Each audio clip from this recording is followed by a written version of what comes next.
Hi everyone, this is a presentation on using aseptic techniques to transfer and isolate cultures.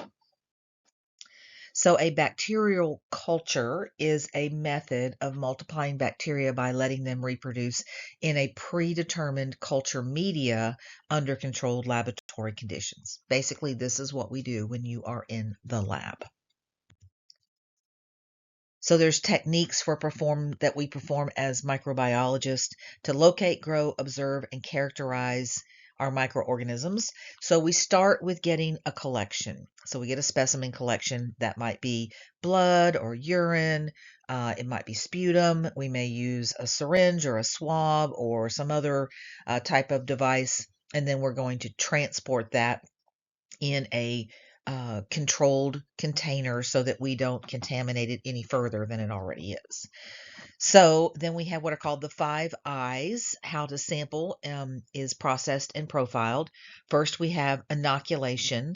The sample is placed into our container of sterile media containing the appropriate nutrients so that we can grow the culture that we have. Inoculation involves spreading the sample on the surface of a solid medium or introducing the sample into a flask or a tube. Selection of the media with specialized functions can improve our outcome, whether we're going to get exactly what we're looking for. So, for instance, if you know you're testing for strep throat, strep pyogenes really only grows well on blood agar. So this is what they mean by you would select blood agar because you're suspecting that you got a case of strep here that you're testing for. All right. Some microbes may require a live organism like an animal or an egg as its growth medium. The second I is incubation. So once we have it all put out on our plate the way we want it, we're going to incubate it. So an incubator is what is going to allow us to put it in the right growth temperature. Typically, they are set at 37 degrees Celsius or 98.6. And there are other conditions in there as well that you can control, sometimes the humidity, things like that. This is going to promote the multiplication of the microbes over a period of hours, days, and even weeks. Typically, we incubate things for 24 hours, and that's usually enough time. However, there are microbes that need to incubate longer than that. Incubation is going to produce the culture, the viable growth of the microbe in or on the medium that we placed it upon. Isolation. Now that we have it grown on our plate or in our tube, we are going to want to isolate the microbe. This is going to take the form of separating the colonies in the colonies. So the colonies are your discrete little mounds that you have on there that are on solid media, or determining the turbidity. Turbidity is how cloudy a liquid media is when we're talking about broths.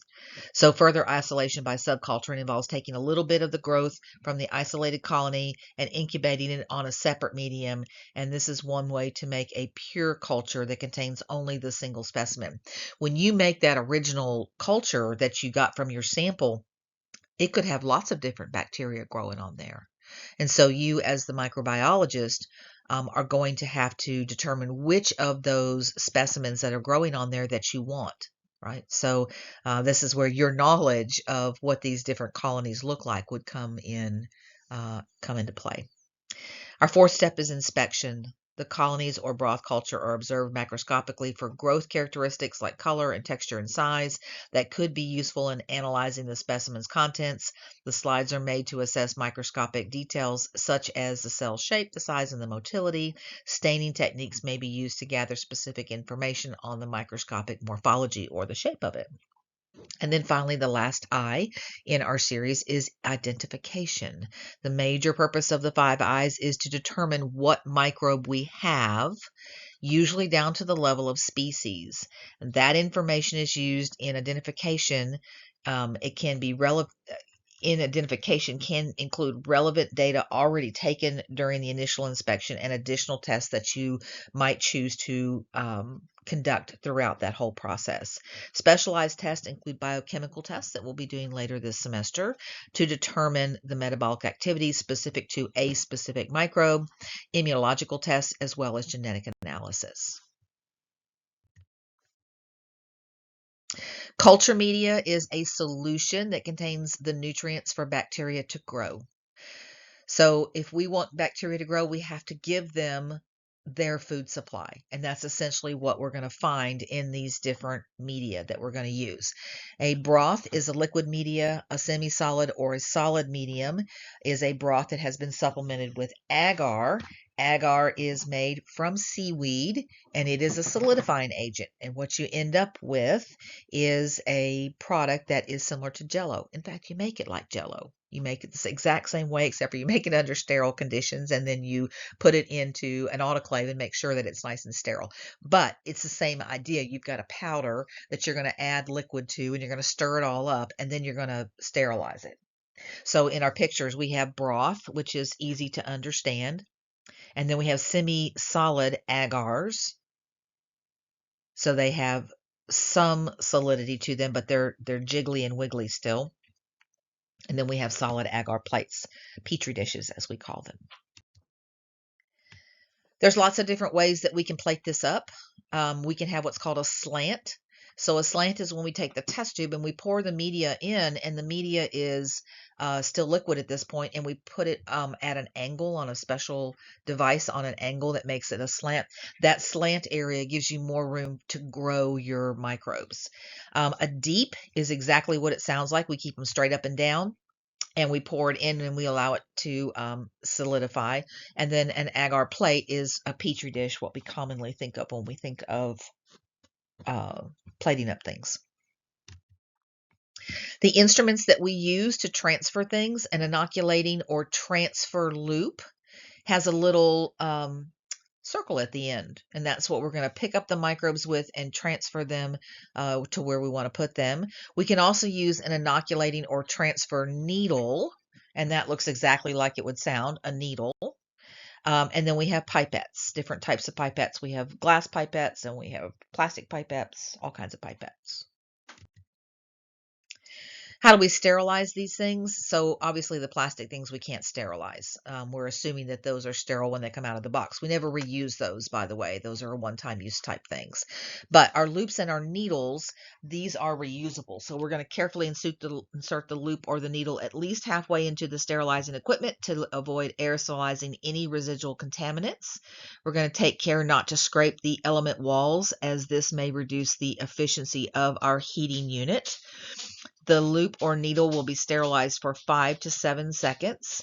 Heating your loop or your needle until it glows is not necessary. Now, we used to have to do that when we used a Bunsen burner. You had to heat it till it was red hot, but we don't have to do that with these new fancy machines that we have. We make sure the loop is cool before we pick up any bacteria, so we just wait a couple of seconds. You do not blow on it. Do not blow on it, because then you contaminate it. You're going to hold the open test tube in front of the incinerator for about 20 seconds before and after collecting the bacteria to kill any bacteria that might be in the air around it. The term aseptic means an environment or procedure that is free of contamination by pathogens. An aseptic technique is the procedures that we use to prevent contamination of a person, an object, or an area by microorganisms. In the microbiology lab, we use aseptic technique to prevent contamination of a specific microorganisms we are working with, and to prevent contamination of the room and the people in the room with the microorganisms that we're working with.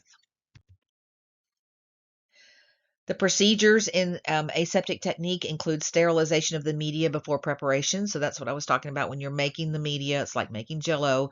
You're going to actually put it in the autoclave for the designated amount of time and make sure that it is sterile. You're going to disinfect your lab bench before and after exercises. We talked about that in lab safety. You're going to wash your hands before and after your lab exercises. Again, talked about that in lab safety. You're going to make sure you're wearing gloves and your other appropriate PPE.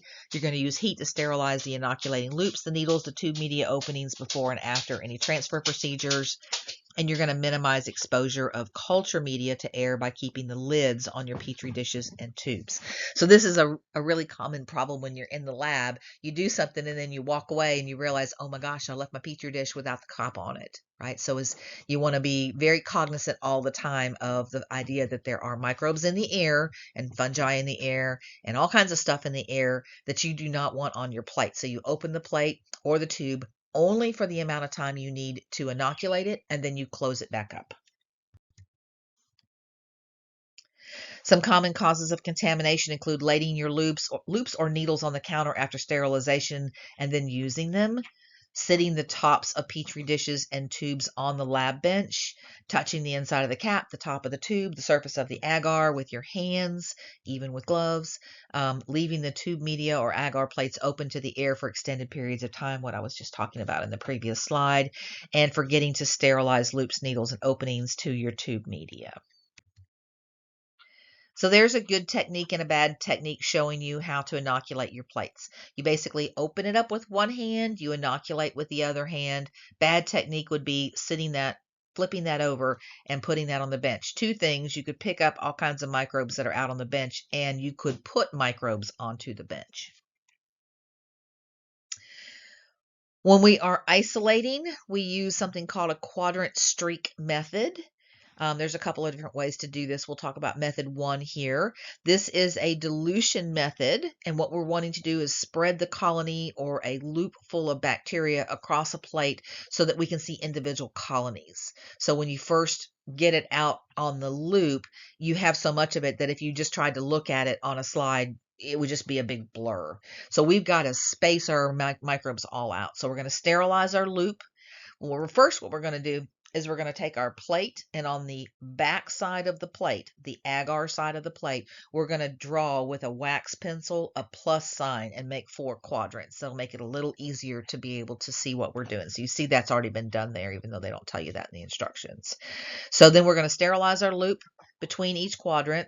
We're going to cool the loop by touching an unused part of the agar surface at the edge of the plate before streaking. And when streaking, we go from the previous quadrant a couple of times and then into the new quadrant. So we go from 1. So you see how 1 is all with streak with our loop.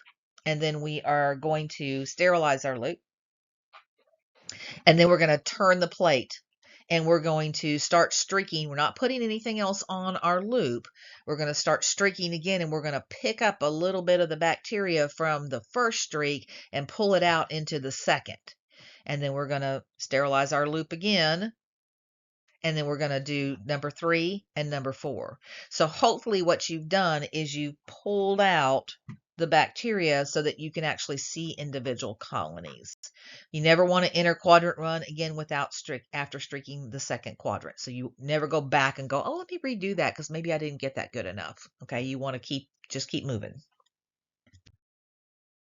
The other method is to use method 2 that they have on here, where you have the plate divided up a little bit differently. So this is just a different concept of the same idea. So again, you're going to draw with a wax pencil on the back side of the agar side of the plate. So you're going to turn it over when it's still got its lid on, and you're going to draw that little design right there. And then you're going to do the exact same thing, just using a slightly different pattern. So what you should get is this. On the left-hand side, you have no isolation of colonies. You did not streak it carefully enough. You didn't pull it out. On the right-hand side, you have a good isolation. So you see over on the far right-hand side of that right slide, you see you have a lot of bacteria. Then at the bottom, you can see where you were in streak number 2. And then on the left-hand side, you can see streak number 3. And then finally streak number 4, which is what you're looking for. See how you got individual colonies there? You could actually pick up one of those colonies and work with one of those colonies. And that's the idea of a quadrant streak. You're using 4 streaks to spread out the bacteria so that you can isolate an individual colony. You have some virtual labs that you'll want to conduct in Connect. So you'll do one on the ubiquity of microorganisms and how we sample surfaces. We'll do some transferring from broth culture to sterile plates, from broth culture to sterile broth, and slate culture to sterile slant cultures to sterile slants. And then you'll practice virtually doing the quadrant streak method. All right, see you guys for the next lab. Bye.